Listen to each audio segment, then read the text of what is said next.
오늘은 주님이 죽으신 지 3일 만에 다시 부활한 부활절입니다. 이 부활절 아침에 함께 예배 자리에 동참한 여러분 위해 주님 부활하신 생명 풍성하게 누리시고 또 회복해 하시는 그 은혜가 여러분의 삶과 가정에 넘쳐나기를 주님의 이름으로 축원합니다.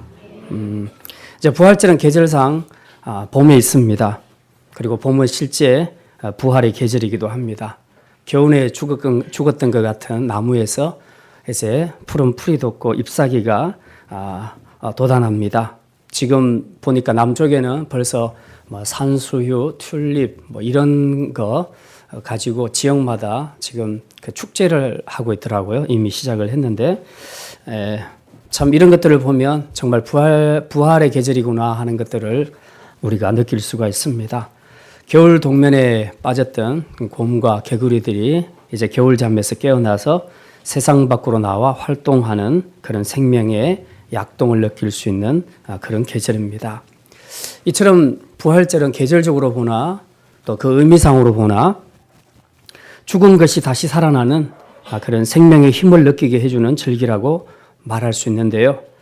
그렇지만 이제 우리가 이런 부활절의 축제를 각 지역마다 그리고 각 교회마다 어김없이 다 하고 있습니다만 이런 부활절 축제란 것이 어쩌면 본래의 그 부활의 의미는 우리가 잊어버리고 그냥 단순히 교회 안에서 삶은 계란 나누고 또 교회들이 연합하여서 예배를 드리고 하는 것으로 그냥 형식적으로 대체되고 있는 것은 아닌지 우리가 한 번쯤은 돌아볼 필요가 있을 것 같습니다. 실제 미국에서는 부활절 축제를 즐기는 미국 사람들이 거의 90% 이상이라고 하죠. 그런데 이런 주님의 부활을 기념하는 그 부활절 축제를 즐기는 사람은 거의 90% 이상이 되는데 그 중에서 주님의 부활을 실제로 믿는 사람은 한 절반 정도밖에 안 된다는 그런 통계가 있습니다.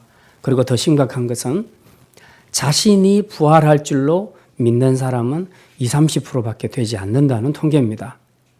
그리고 이제 이게 좀 넘어가면 유럽 쪽으로 가게 되면 이 수치가 미국보다 훨씬 더 떨어진다는 얘기입니다. 그래서 부활절 축제 행사를 하는 분위기는 아주 확실한데 근데 실제로 자신이 부활할 것이라고 믿는 사람은 아주 소수에 불과하다. 이것이 지금의 교회의 현실이라는 것입니다. 그래서 우리가 하고 있는 이 부활절 행사나 축제들 속에서도 이것이 정말 진정한 부활의 신앙인가 하는 것들을 우리가 한번 돌아볼 필요가 있습니다. 부활을 믿는 신앙에는 두 가지 신앙이 있습니다. 하나는 부활 신앙이 있고 하나는 부활절 신앙이 있습니다. 그래서 오늘 제목을 부활절 신앙, 부활 신앙 이렇게 두 가지로 잡았습니다.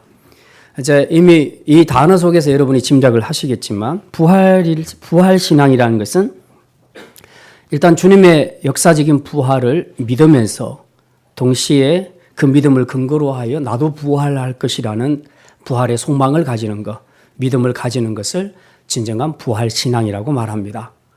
부활절 신앙이라는 것은 역사적으로 주님이 부활하셨다는 사실을 믿지 않거나 혹은 그 역사적인 부활을 믿어도 그 부활 신앙이 나의 부활 신앙으로까지는 연결되지 않는 것. 그래서 그냥 형식적인 축제에 머무르는 것. 그것이 바로 부활절 신앙이라고 말할 수 있을 것입니다. 여러분은 스스로 생각할 때 부활 신앙을 가졌다고 생각하십니까? 아니면 부활절 신앙을 가졌다고 생각을 하십니까? 이제 오늘 말씀을 통해서 우리가 이 두 신앙을 좀 비교하고 구분해서 진짜 우리가 이 부활절에 진정으로 우리가 소유해야 할 신앙이 무엇인가 하는 것들을 다시 한번 새겨보는 그런 의미 있는 시간이 됐으면 좋겠습니다. 그래서 오늘은 부활절을 맞아서 부활신앙과 그리고 부활절 신앙의 차이에 대해서 말씀을 생각하도록 하겠습니다. 첫 번째로 부활신앙은 보지 않고 믿는 것을 부활신앙이라고 말합니다. 오늘 본문 아까 처음 읽었던 그 요한복음 21장의 본문이요. 거기에 보면 도마의 이야기가 나옵니다. 예수님이 부활하신 후에 제자들에게 나타나셨는데요. 처음 제자들에게 나타나셨을 때에 예수님께서 이제 그 자신의 몸을 보여주셨습니다. 그때 제자들의 상황은 어떤 상황이었냐 하면 자기들이 믿고 따르던 스승이 돌아가셨습니다.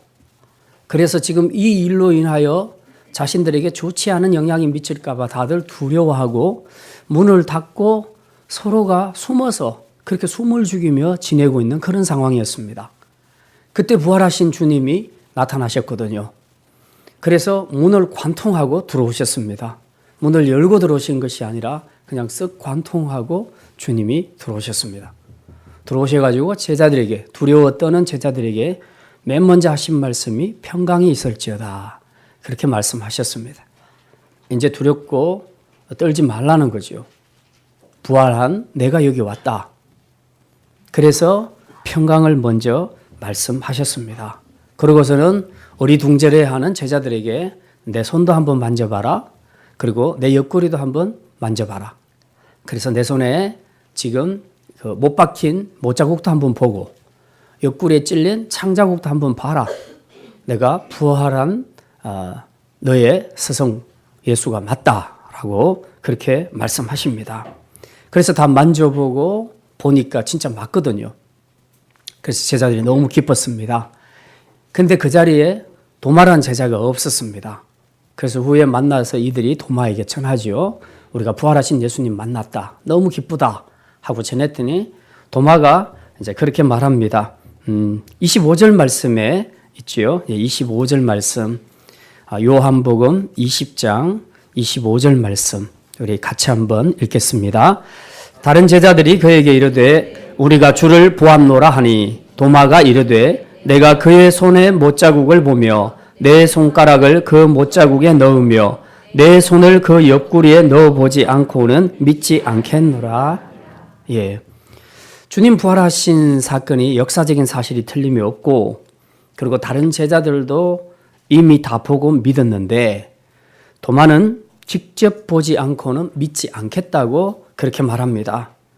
도마는 보이는 것만 믿는 그런 신앙의 사람이라고 말할 수가 있습니다.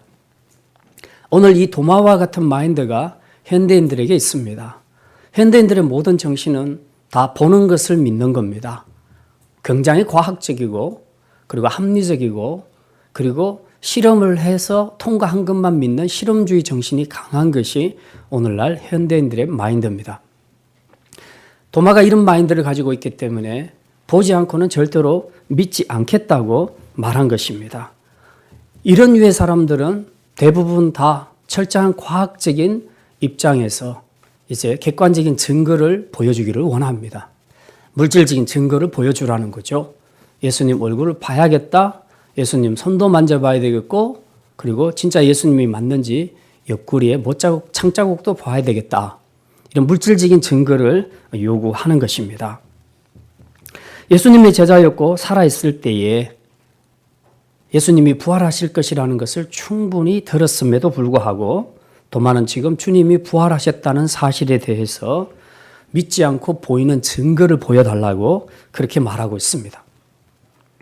그렇지만 믿음이라는 것은 보는 것을 믿는 것이 믿음이 아닙니다. 오히려 보지 못하는 것을 믿는 것이 믿음입니다. 왜냐하면 보이는 것을 믿을 필요는 없기 때문에 그렇습니다. 그래서 히브리서 12장 1절에 이렇게 말합니다. 믿음은 바라는 것들의 실상이요 보지 못하는 것들의 증거라. 분명히 믿음을 정의할 때 바라는 것들의 실상이다. 우리가 바라는 대로 그 실상이 있고 그리고 보지 못하는 것들의 증거가 우리의 믿음이라고 그렇게 말씀하고 있습니다. 근데 이제 우리가 이런 성경을 아무리 읽어도 실제로 우리가 신앙생활을 하면서는 도마와 같은 생각을 가질 때가 참 많습니다. 아, 그래. 나도 생각해 보니까 기왕이면 예수님 봤으면 좋겠어. 그래서 초신자 교육을 하거나 또 신앙생활 한 지 얼마 안 된 분들하고 이야기를 하다 보면 또 오래된 분들도 그렇게 얘기를 해요. 내 신앙을 가장 확고하게 할 수 있는 것은 예수님을 도마처럼 한번 봤으면 좋겠다. 나도 진짜 한번 봤으면 예수님을 확실하게 믿을 것 같다. 이제 그렇게 말씀하시는 분들이 있습니다. 자, 이제 그렇게 얘기를 한다면 지금 인류 역사 2000년 동안 예수님 오신 후 2000년 동안의 인류 역사 속에서 그 수많은 성도들에게 예수님께서 일일이 다 나타나셔서 다 보여주셔야 되는 겁니다. 그러니까 이게 지금 얼마나 복잡한 일입니까? 복잡한 일도 복잡한 일이지만 우리가 본다고 해서 다 믿음이 생기는 것은 아니라는 것입니다. 어떤 사람들은 보고도 믿지 못합니다. 믿지 않겠다고 마음을 먹어버리면 봐놓고도 그게 혹시 잘못 본 거 아닐까? 환상이 아닐까? 꿈이 아닐까? 이렇게 해석을 한다는 겁니다. 그래서 꼭 본다고 해서 믿음이 생기는 것은 아니다. 믿음은 아니다라고 말합니다. 그 대표적인 예가 예수님이 하신 비유 중에서 부자와 거지 나사로의 비유가 있습니다. 그 비유에 보게 되면 부자가 죽어서 지옥에 가게 되는데 그 속에서 뜨거운 형벌 속에서 너무 고통을 받으니까 힘드니까 이제 멀리 보니까 아브라함의 품에 거지 나사로가 안겨져 있거든요. 그래서 부탁을 합니다. 아브라함에게 부탁하기를 제발 저 거지 나사로를 보내서 나한테 내 입에 지금 찬물 한 방울만 좀 떨어뜨려 달라고. 그래서 좀 입술이라도 좀 시원하게 해달라고 그렇게 부탁을 합니다. 아브라함이 안 된다고 하죠. 여기와 네가 있는 곳 사이에는 큰 구렁이 있어서 넘어갈 수 없다고 그렇게 말합니다. 그랬더니 그 다음에 부자가 부탁했던 내용이 뭡니까? 좋습니다. 그러면 지금 저 거지 나사로를 보내가지고 지금 세상에 좀 보내시면 내 믿지 않는 형제들이 있는데요. 그 형제들에게 가서 이 내세의 실상을 전하게 되면 그들이 믿고 이제 나처럼 지옥에 오지는 않지 않겠습니까? 그러니까 제발 저 나사로를 좀 보내주십시오. 세상으로 보내주십시오. 무슨 말입니까? 부활시키라는 거죠. 나사로를 죽었는데 그 죽은 나사로를 부활시켜서 세상에 보내라는 겁니다. 그러면 우리 형제들이 보고 다 믿을 거라는 거죠. 그런데 그 말에 이제 예수님께서 아브라함의 말에 그 말을 빌려서 이렇게 말씀합니다. 그들에게 모세와 선지자들이 있으니 그들에게 들으라 해라. 그러니까 부자가 또 말하죠. 아닙니다.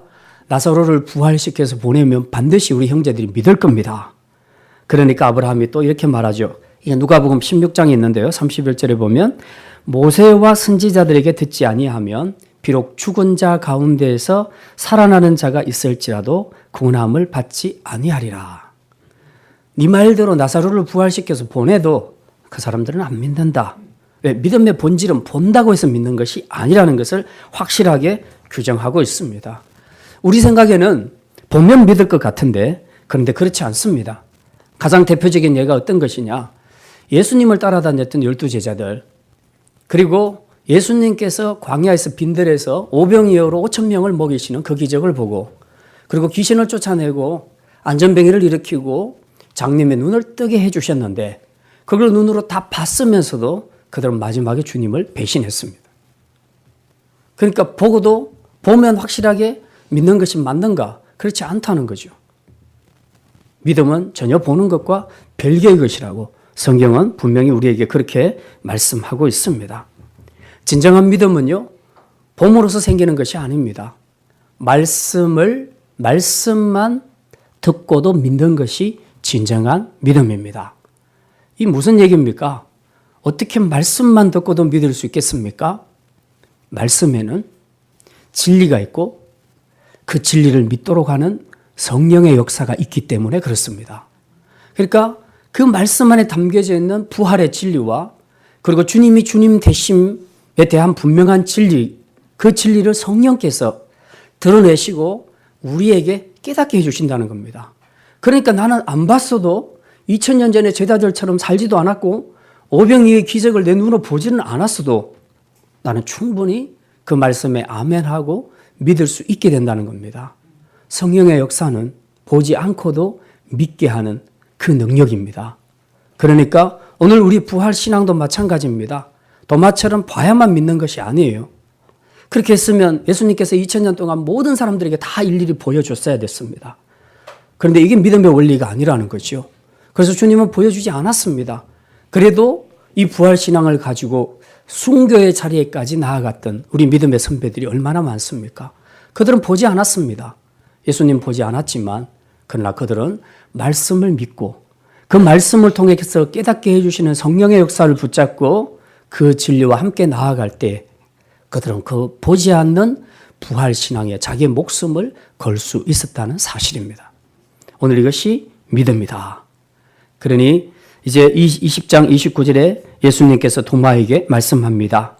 20장 29절 말씀 우리 같이 한번 읽겠습니다.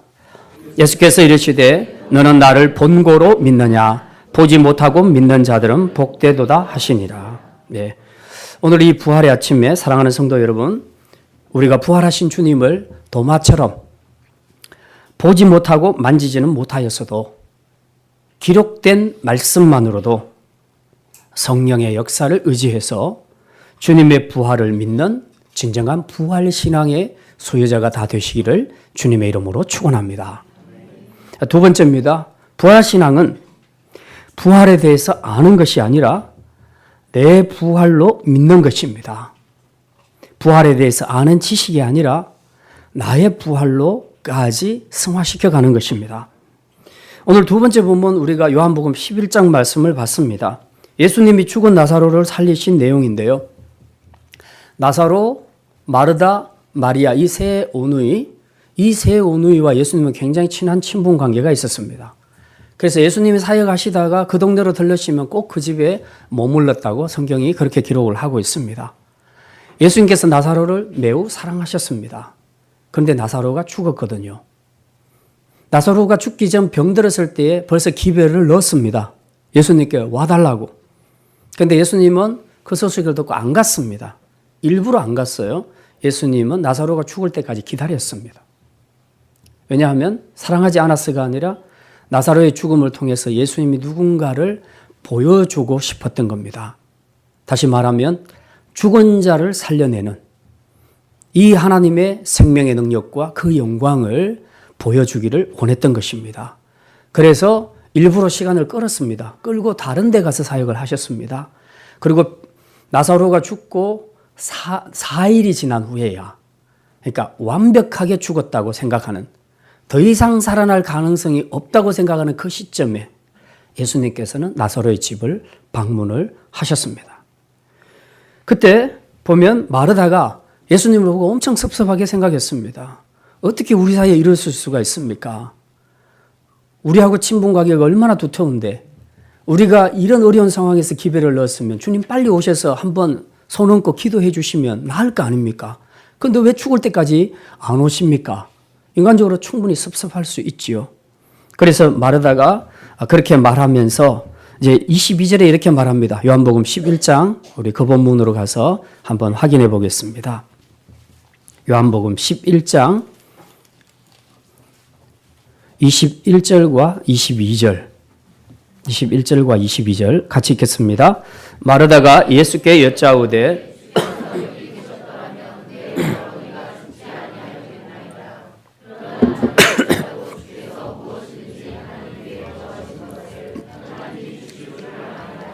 예. 자, 그렇게 말하니까 예수님께서 23절에 말합니다. 이르시되 네 오라비가 다시 살아날 거다. 그러니까 마르다가 또 뭐라고 말하냐 하면 24절 같이 읽읍시다. 마르다가 이르되 마지막 날 부활 때에는 다시 살아날 줄을 내가 믿나이다. 예. 지금 마르다의 대답이 22절과 24절에 있는데요. 여기를 보면 마르다는 계속 무슨 이야기를 하고 있냐면 저 압니다. 하나님이 누군지도 알고요. 마지막 날 부활이 있는 줄도 압니다. 안다는 이야기를 지금 계속하고 있습니다. 현재 주님이 죽은 나사로를 살릴 거다. 그리고 살아나리라. 그렇게 말씀하심에도 불구하고 마르다는 지금 종말에 있을 부활에 대해서 자기가 안다는 얘기만 계속해서 반복하고 있습니다. 무슨 얘기입니까? 지금 마르다는 자신이 하나님에 대해서 부활에 대해서 아는 사실만 이야기하고 있지 주님이 나사로를 살리실 일에 대한 믿음을 고백하고 있지는 않다는 사실입니다. 그래서 계속 안다는 얘기만 하니까 예수님이 너무 답답한 거예요. 그러니까 이렇게 말씀하시죠. 마르다야, 안다는 얘기 좀 그만하고 내 말 좀 들으라. 이렇게 말합니다. 자, 25절 말씀. 예수님이 뭐라고 말씀하십니까? 25절부터 26절까지 같이 읽습니다. 예수께서 이르시되 나는 부활이요 생명이니 나를 믿는 자는 죽어도 살겠고 무릇 살아서 나를 믿는 자는 영원히 죽지 아니하리니 이것을 내가 믿느냐. 자, 자꾸 부활에 대해서 안다는 얘기만 하고 있으니까 안다는 얘기 그만하고 내 말 들어라. 나는 부활이요 생명이다. 나를 믿는 자는 죽어도 산다. 그리고 살아서 나를 믿는 자는 영원히 안 죽을 거다. 너 이거 믿냐? 이거 아냐고 묻는 것이 아니라 너 이거 믿냐라고 묻고 있습니다. 그랬더니 그제서야 27절에 마르다가 이렇게 고백합니다. 같이 읽습니다. 이르되 주여 그러하외다. 주는 그리스도시요 세상에 오시는 하나님의 아들이신 줄 내가 믿나이다. 믿나이다. 아멘. 예. 압니다라고 말하지 않고 이제는 믿나이다라고 그렇게 고백이 바뀌는 것을 우리가 알 수 있습니다. 오늘날 교회에 다니는 사람들 중에서 주님이 부활하셨다는 사실에 대해서 잘 아는 사람들이 굉장히 많습니다. 그리고 성경 공부를 많이 하신 분들은 아주 정확히 상세하게 잘 알고 있습니다. 근데 문제는 당신이 부활할 것을 믿습니까? 하면 거기에 대해서는 얼른 대답 못하는 사람들이 생각보다 꽤 많이 있다는 것이죠. 아까 말씀드린 것처럼 미국 사람들 중에 상당수는 부활에 대해서 모르는 사람 없어요. 거의 다 압니다.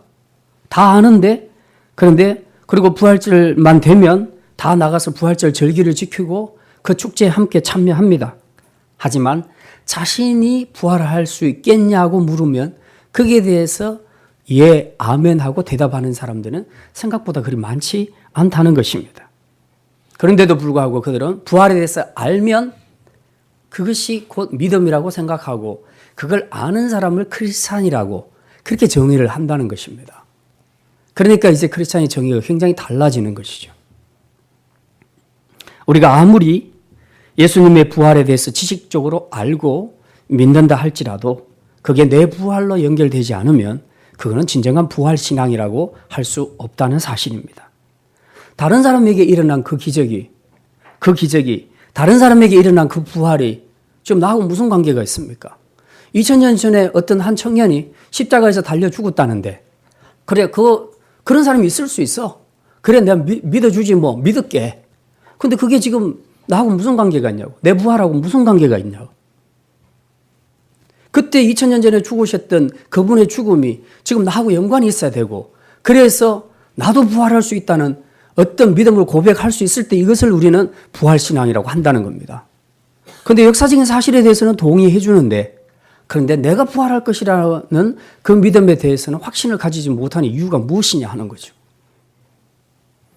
이게 바로 부활절 신앙과 부활신앙의 차이라는 것입니다.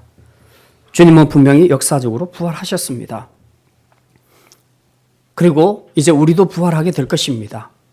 그 근거가 뭐냐? 근거를 제시해 드립니다. 고린도전서 15장 20절에 이렇게 말합니다. 한번 찾아보겠습니다. 고린도전서 15장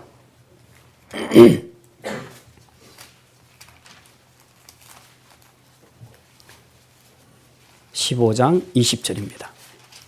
제 성경으로 신약 283쪽인데요. 15장 20절 찾았으면 같이 읽겠습니다. 그러나 이제 그리스도께서 죽은 자 가운데서 다시 살아나사 잠자는 자들의 첫 열매가 되셨도다. 예. 주님 부활하셨는데요. 부활하심으로써 부활이란 첫 열매가 되셨다. 그 첫 열매가 사과가 나오면 그 나무에서 첫 열매가 사과가 나오면 그 뒤에 열리는 열매는 뭐겠습니까? 사과지요. 첫 열매가 포도면 그 뒤에 열리는 열매가 뭐겠습니까? 포도지요. 첫 열매가 부활이면 그 뒤에 열리는 열매가 뭐겠습니까? 부활이겠죠. 그 뒤에 즉 예수 그리스도의 부활을 믿는 성도들 안에서 2번, 3번, 4번 타자가 계속 나가면서 열매를 맺게 될 것인데 그게 전부 부활의 열매가 된다는 것입니다. 지금 우리 손번은 몇 번인지 몰라요. 예수님을 따라다녔던 제자들과 사도들과 이런 사람들이 다 2번, 3번, 4번을 차지했겠죠. 우리는 지금은 몇십억 번이 될지는 모르겠어요. 그러나 분명한 것은 저와 여러분도 부활하신 그리스도를 믿는다면 우리 또한 주님처럼 부활의 열매를 맺게 될 줄 믿으시기를 바랍니다.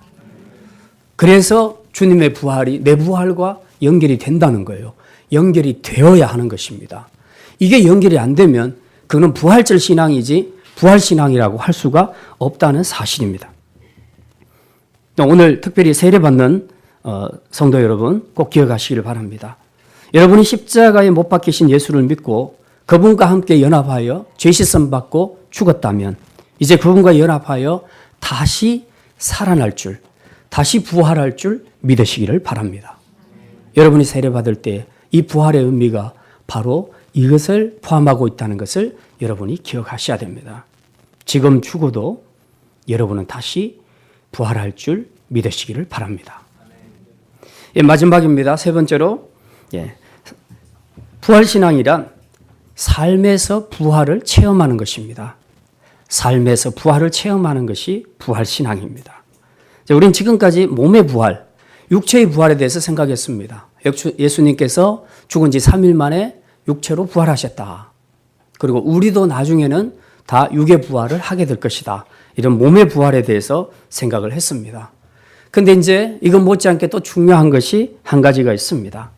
진정한 부활 신앙의 소유자가 되려면 삶에서 부활의 능력을 체험해야 된다는 사실입니다.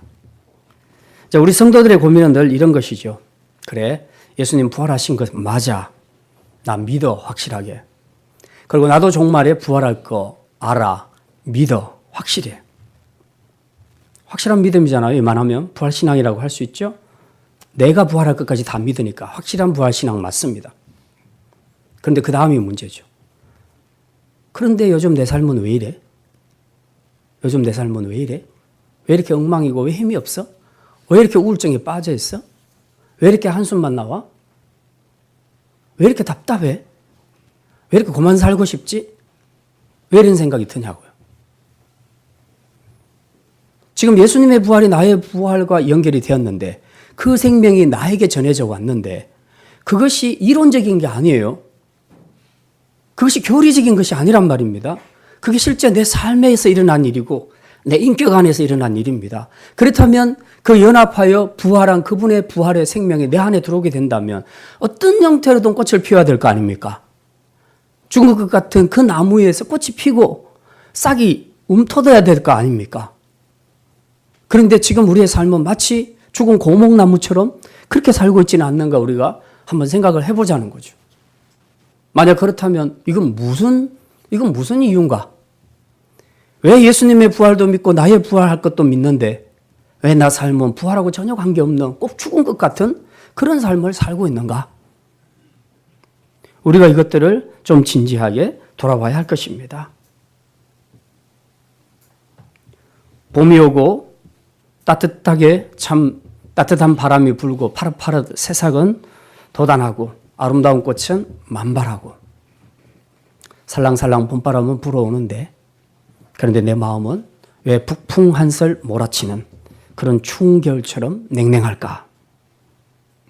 아마도 계절과 관계없이 지금 우리가 직면하고 있는 가정의 문제 혹은 경제적인 문제, 건강의 문제, 자녀의 문제, 대인관계 우리가 살면서 지금 맞닥뜨리고 있는 이 고난 앞에서 우리가 아직도 춥고 시린 그 겨울을 지나고 있는 것은 아닌가?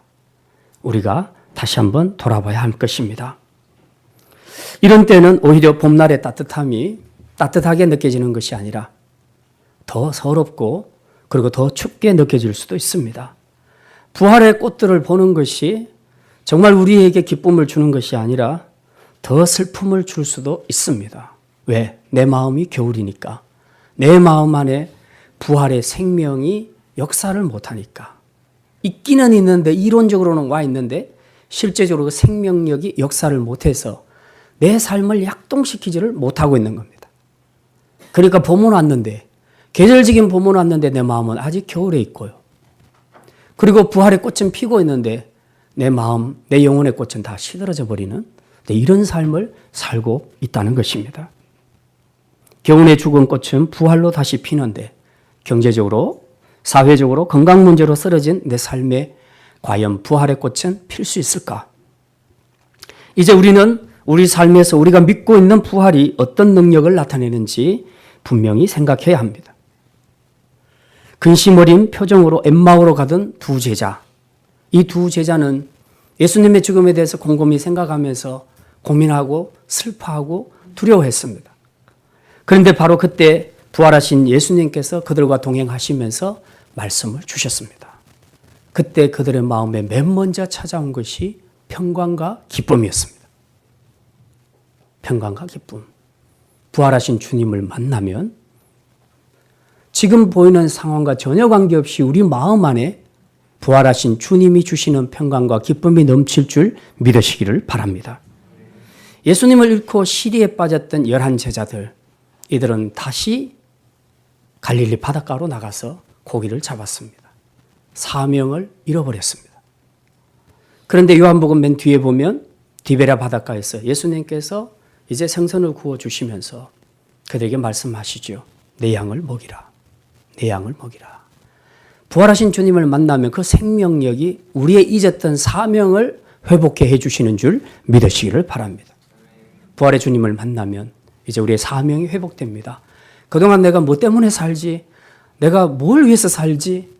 그 인생에 대해서 방향도 잡지 못하고 고민하고 살았는데 이 부활의 주님, 그 주님을 묵상하면서 그 생명력이 내 안에서 다시 일어나게 될 때는 잊어버렸던, 잃어버렸던 사명을 다시 찾을 수 있게 된다는 것입니다. 그래서 부활의 주님을 만나고 난 뒤에 제자들은 다시 사도로 변했습니다. 부활하신 주님을 열심히 증거했습니다. 이것이 바로 부활하신 주님을 만난 사람들의 축복이고 부활의 능력을 체험하는 것입니다.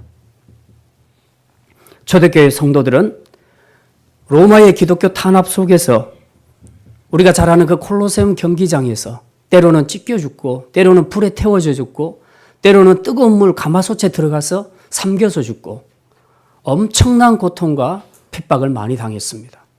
그럼에도 불구하고 그들은 부활하신 주님, 그 주님을 만났기에 그 주님의 그 능력을 체험했기에 그들은 마지막 순간까지 순교할 수 있었다는 사실입니다. 이것이 바로 우리의 삶에서 이루어지는 부활의 생명의 능력이라는 것입니다. 부활의 능력이라는 것은 단지 내가 예수 믿고 부활하신 주님 믿으면 내 경제가 회복되고 부자가 되고 내 건강이 회복되고 우리 자녀가 뭐 좋은 대학교 들어가고 내 사업의 길이 팍팍 열리고 이런 것이 아니라는 겁니다. 부활의 능력이라는 것은 그런 상황과 전혀 관계없이 내 안에 부활의 주님을 만났기 때문에 주님이 주시는 마음의 평강, 기쁨, 그리고 이 모든 어려운 환경들을 이겨낼 수 있는 힘, 이것을 공급받는 것, 이 생명의 역사가 이루어지는 것, 이것이 바로 부활의 능력임을 믿으시기를 바랍니다. 그러기에 우리는 먼저 상황의 회복을 위해서 기도하고 그렇게 하기 전에 먼저 우리 안에 부활의 주님을 만났는가? 우리 안에 부활의 소망이 있는가? 내 안에 부활의 생명력이 있는가? 우리가 그것을 먼저 확인을 해봐야 할 것입니다. 그래서 이 부활을 통해서 이제 여러분 안에 사명이 회복되고 가정이 회복되고 마음의 두려움과 원망이 사라지고 평강과 기쁨과 감사를 회복하는 삶이 이루어지는 것. 바로 이것이 진정한 부활신앙이라는 것입니다. 이제 말씀을 마칩니다. 이제 우리는 부활절 신앙이 아니라 부활신앙을 가져야 할 것입니다. 부활신앙은 먼저 역사적인 부활을 믿는 것입니다. 도마처럼 보고 믿는 자가 아니라 보지 않았어도 주님의 말씀을 신뢰하고 믿는 것입니다. 또한 부활신앙은 주님의 부활에 대해서 이론적인 지식에 그치거나 주님의 부활만 믿고 내 부활을 믿지 않는 그런 이원론적인 신앙이 아니라 주님의 부활을 첫 열매로 해서 나의 부활의 근거로 나의 부활의 소망으로 삼고 살아가는 것, 이것이 진정한 부활신앙임을 믿으시기를 바랍니다. 마지막으로 부활신앙은 몸의 부활만이 아니라 현재 내 삶에서 부활의 기쁨과 능력을 누리고 사는 것, 바로 그것이 진정한 부활신앙이라는 것입니다. 이제 여러분의 삶에 어떤 어려움과 역경이 있다 할지라도 그 환경만 바라보면서 한숨 쉬고 낙심하고 주님을 원망하고 불평하고 살아가는 그런 부활절 신앙이 아니라 이제 여러분 안에 주신 그 부활의 주님께서 우리에게 주신 평강, 기쁨, 그리고 부활의 생명을 붙잡고 이제 상황과 전혀 관계없이 그 주님 붙잡고 믿음으로 나아갈 때에 여러분의 사명이 회복되고 여러분의 삶의 기쁨이 회복되고 감사가 회복되고 가정이 회복되고 하나님의 축복이 회복되는 이런 풍성한 축복을 누릴 수 있는 부활의 증인들, 그리고 진정한 부활 신앙의 소유자로 살아갈 수 있기를 주님의 이름으로 축원합니다. 기도합니다.